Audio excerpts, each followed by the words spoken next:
നമസ്കാരം, എല്ലാവർക്കും സ്വരാജ് ബ്ലോഗിലേക്ക് സ്വാഗതം. ഓം ത്രയംബകം യജാമഹേ സുഗന്ധിം പുഷ്ടിവർദ്ധം ഉർവാരുകവൃന്ദനാഥ മൃത്യുർമോക്ഷ്യമൃതാത്.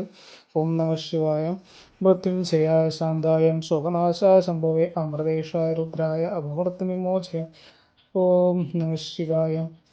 എല്ലാവർക്കും സ്വരാജ് ബ്ലോഗിലേക്ക് സ്വാഗതം. അപ്പോൾ നമ്മൾ മാടൻ സ്വാമിയുടെ ഒരു മഹാമന്ത്രത്തെ കുറിച്ചിട്ടാണ് പറയുന്നത്. ഉപാസന എടുക്കാനായിട്ട് ആഗ്രഹിക്കുന്നവർക്ക് ഉപാസന എടുക്കേണ്ട രീതിയും അതുപോലെ മഹാവശ്യം ചെയ്യേണ്ട രീതിയും ശത്രുനാശത്തിനൊക്കെ എങ്ങനെ ഉപയോഗിക്കാമെന്നതൊക്കെയാണ് നമ്മളിന്ന് പറയുന്നത്.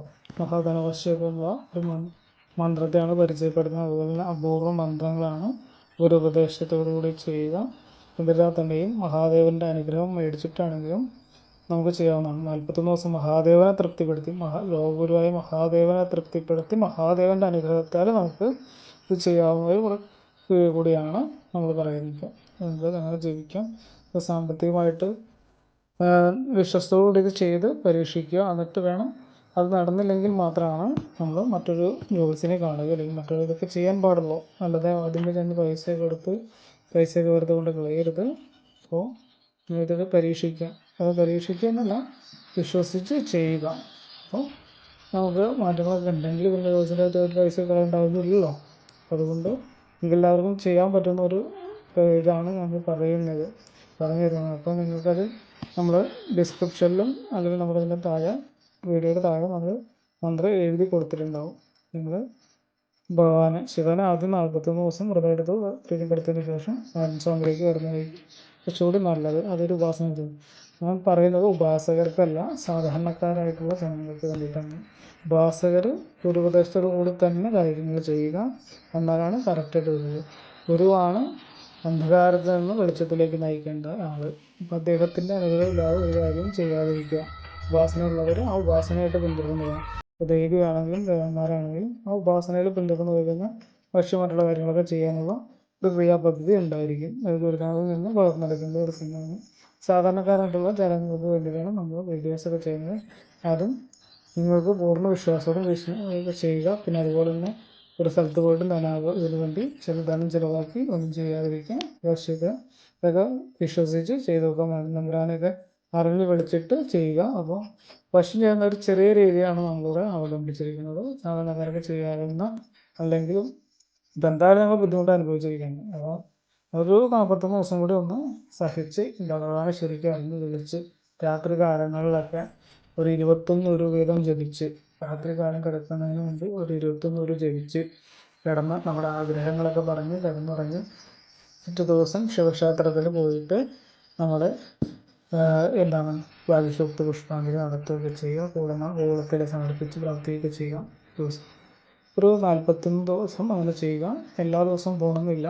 ശനിയാഴ്ച തിങ്കളാഴ്ച നിങ്ങൾ പോയിട്ട് പിറ്റേ ദിവസം കാലത്ത് പോയിട്ട് ഇപ്പോൾ നമ്മൾ വെള്ളിയാഴ്ച വൈകുന്നേരം ജപിച്ചിട്ടുണ്ടെങ്കിൽ ശനിയാഴ്ച രാവിലെ ഭഗവാന്റെ നടയിൽ പോയിട്ട് വാഗീശോക്ത പുഷ്പാഞ്ജലിയും പൂളമാലയും സമർപ്പിക്കുക. അതുപോലെ തന്നെ ഞായറാഴ്ച വൈകുന്നേരം ജപിച്ചിട്ടുണ്ടെങ്കിൽ വൈകുന്നേരം ജപിച്ചുവെങ്കിൽ ദിവസം രാവിലെ പോയിട്ട് പൂളമാലയും പൂളത്തിൻ്റെ ഇലയും വാഗീശോക്ത അർച്ചന നടത്തുക. അതുപോലെ തന്നെ നമ്മൾ ജപവേളയിൽ നമുക്ക് വേണ്ട സാധനങ്ങളൊക്കെ ഉപേക്ഷിച്ച് ത്യജിച്ചിട്ട് ചെയ്യുകയാണെങ്കിൽ ഭഗവാന് കുറച്ചുകൂടി പ്രീതി ഉണ്ടാവും.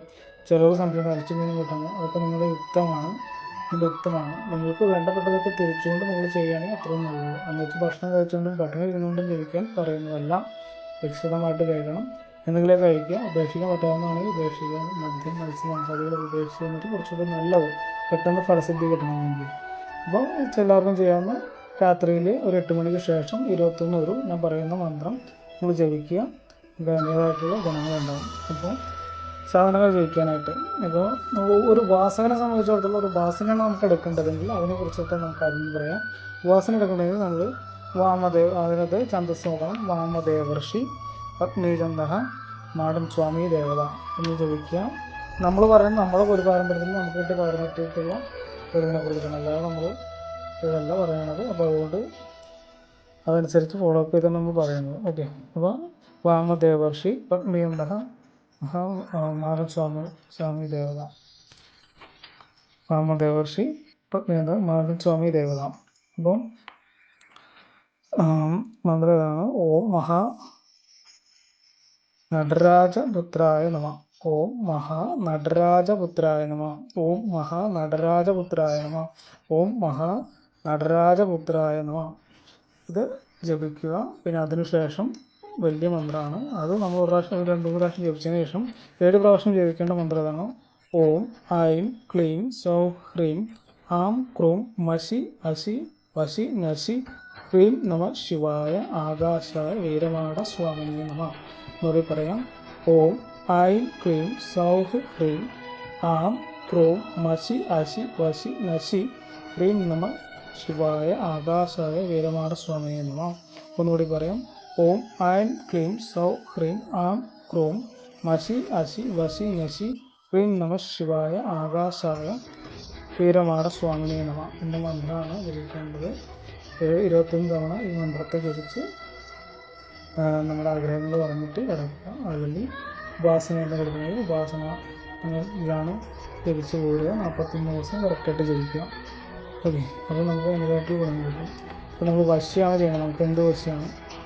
മഹാവശ്യം, രാത്രിനാശമാണ് വേണമെങ്കിൽ ധനവശ്യമാണ് വേണമെങ്കിൽ ആഗ്രഹം പറഞ്ഞിട്ട് കിടക്കുക. ഉപാസനയാണെങ്കിൽ ജപിച്ച് പോരുക. അതുകൊണ്ട് നമ്മുടെ കാര്യങ്ങളൊക്കെ ഇതൊക്കെ ഭഗവാനെ കണ്ടാൽ ചെയ്തു തരാനുള്ള കഴിവുണ്ട്. അതുകൊണ്ട് അങ്ങനെ ചെയ്യുക. ഇത് നമുക്ക് വശ്യമാണ് വേണമെങ്കിൽ വശ്യം ആരെയാണ് വശീകരിക്കുക ഇത് പറയാം. നല്ലതിന് വേണ്ടി മാത്രം ചെയ്യുക. ഒന്നും തെറ്റായ രീതിക്ക് വേണ്ടിയിട്ട് ചെയ്യാതിരിക്കുക. ഓക്കെ, ഇതൊക്കെ ശക്തിയുക്തമായിട്ട് മന്ത്രങ്ങളാണ്. അത് പരീക്ഷിക്കാനായിട്ട് ചെയ്യാതിരിക്കുക. പിന്നെ അതുപോലെ തന്നെ വിശ്വാസമില്ലാത്തവർ മാറി നിൽക്കുക. നമ്മൾ വിശ്വാസമുള്ളവർക്ക് വേണ്ടിയിട്ടാണ് നമ്മൾ ചെയ്യുന്നത്. വിശ്വാസമില്ലാത്തവർ നമ്മൾ ഈ വശത്തേക്ക് നോക്കണ്ട, വിശ്വാസമുള്ളവർക്ക് വേണ്ടിയാണ് നമ്മൾ ചെയ്യണത്. നമ്മളോട് യുക്തിവാദികളോട് നമ്മളോട് വീഡിയോസൊന്നും കാണാൻ നമ്മൾ പറയുന്നില്ല. അതുപോലെ തന്നെ വിശ്വാസികളോട് ഇത് നമ്മൾ ആരെയും ചെയ്യാനായിട്ട് നിർബന്ധിക്കുന്നില്ല. നിങ്ങൾക്ക് നിങ്ങളുടെ യുക്തിയുമായിട്ട് നിങ്ങൾക്ക് ചെയ്യാൻ തോന്നുന്നുവെങ്കിൽ ചെയ്യുക. ഒരു ഉദ്ദേശത്തോടു കൂടി ചെയ്യുക. അല്ലെങ്കിൽ ശിവനെ സംബന്ധിച്ച് നോക്കുക. ഇതിൽ നിന്ന് വരുന്ന ഒരു ഭവിഷ്യത്തുകളും നമ്മൾ ഉത്തരവാദിയല്ല. ഭവിഷ്യത്തുകളൊന്നും ഇന്നുവരെ ഉണ്ടായിട്ടില്ല, ഇനി ഉണ്ടാവാതിരിക്കട്ടെ. അപ്പോൾ അതുകൊണ്ട് കറക്റ്റായിട്ട് ചെയ്യുക. അപ്പോൾ എല്ലാവർക്കും നല്ലൊരു ദിവസം നേർന്നുകൊണ്ട്, എല്ലാ ദിവസവും പറയുന്നില്ല, സബ്സ്ക്രൈബ് ചെയ്ത് ഷെയർ ചെയ്യുകയും പിന്നെ ലൈക്ക് ചെയ്യുകയൊക്കെ ചെയ്യുക. അപ്പോൾ എല്ലാവർക്കും നല്ലൊരു ദിവസം നേർന്നുകൊണ്ട് മാൺസ്വാമിയുടെ അനുഗ്രഹം എല്ലാവർക്കും ഉണ്ടാവട്ടെ എന്ന് പ്രാർത്ഥിച്ചുകൊണ്ട് ഓം നടരാജപുത്രായ നമഃ.